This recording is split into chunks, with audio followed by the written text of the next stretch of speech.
Hello, I'm Congressman John Yarmuth from Louisville, Kentucky, and the ranking Democrat on the House Budget Committee. This past week, we learned that the Senate's latest iteration of Trumpcare, Graham Cassidy they call it, would likely take health coverage away from approximately 32 million people, a staggering 10% of the American public. Let's be clear.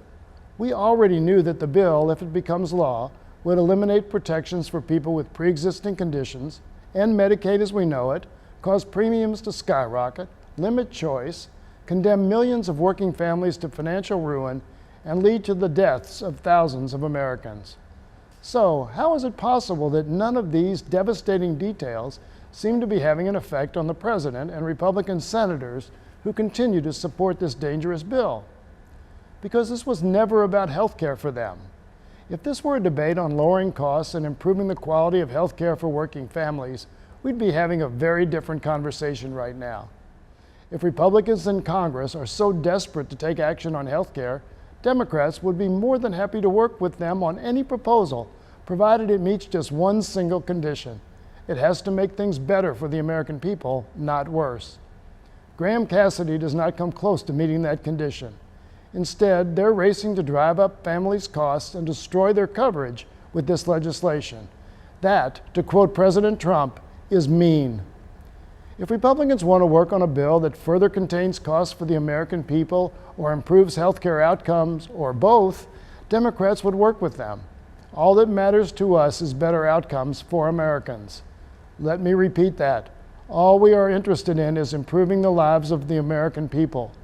And the bill Mitch McConnell could hold a vote on next week with no debate and only a sham hearing will unquestionably cause untold suffering in every community in America. The bill will bring hardship to families nationwide, not just taking us back to where we were 8 years ago, but making things significantly worse, allowing states to remove price protections and gut vital health services for women, like maternity care. It will strip away mental health care and the critical protections that make insurance meaningful. If you're one of the 134 million Americans under the age of 65 living with a pre-existing condition such as asthma, diabetes, or cancer, that's 1 in 3 of us, this bill lets your state price you out of treatment that could save your life. If you are in your 50s or early 60s, this bill would open up the door to a crushing age tax that causes your premiums to skyrocket.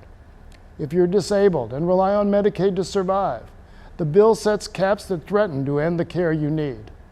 But if you're a politician desperate to say you fulfilled an ill-thought campaign promise, Graham Cassidy is the bill for you. President Trump was onto something when he called the House bill mean, but he stopped too soon. The Senate bill is monstrous, cruel, even deadly. Republicans have until September 30th to pass a bill in the Senate without Democrats under budget reconciliation rules.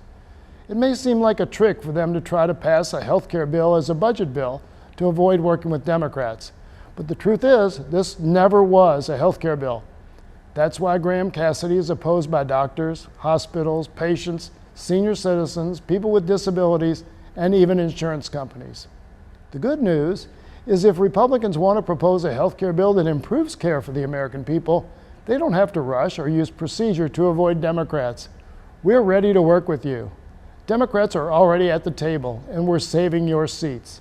So please, for the American people, I urge my friends in the Senate to reject the disastrous Graham Cassidy bill, and let's get to work on a real proposal to improve America's health.